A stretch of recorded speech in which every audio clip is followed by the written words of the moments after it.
Friends, ఇప్పుడే అందిన వార్త, కాంగ్రెస్ మంత్రి సీతక్క వివాదంలో చిక్కారు అంటూ వార్తలు అయితే వస్తున్నాయండి. దీనికి సంబంధించి వివరాలు చెప్పడానికి వీడియో చేయడం జరుగుతుంది. చాలా మంది వీడియో వస్తున్నారు కానీ సబ్స్క్రైబ్ చేసుకోలేదండి. దయచేసి ఛానల్ సబ్స్క్రైబ్ చేసుకుని బెల్ ఐకాన్ ఆల్ పైన ట్యాప్ చేయండి. ఇటువంటి ఇంపార్టెంట్ ఇన్ఫర్మేషన్ నోటిఫికేషన్ రూపంలో వస్తుందండి.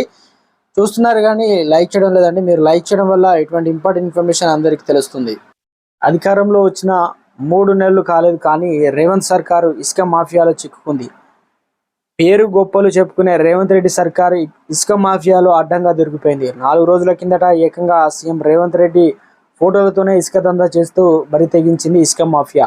గత 4 రోజుల్లో కిందట ఖమ్మం జిల్లాలో ఇసుక అక్రమాలకు తరలిస్తున్న 17 లారీలు అధికారులు అయితే పట్టుకున్నారు.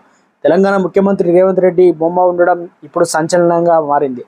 ఆ లారీలు పట్టుబడిన వెంటనే సీఎం రేవంత్ రెడ్డి బొమ్మ ఉన్న అద్దాలను డ్రైవర్లు పలగొట్టారు. దీంతో ఈ విషయాన్ని తెలుసుకున్న రాష్ట్ర వ్యాప్తంగా హాట్ టాపిక్గా మారింది. అయితే తాజాగా ఈ ఘటనలో కీలక పరిణామాలు చోటు చేసుకున్నట్లు సమాచారం అవుతుంది.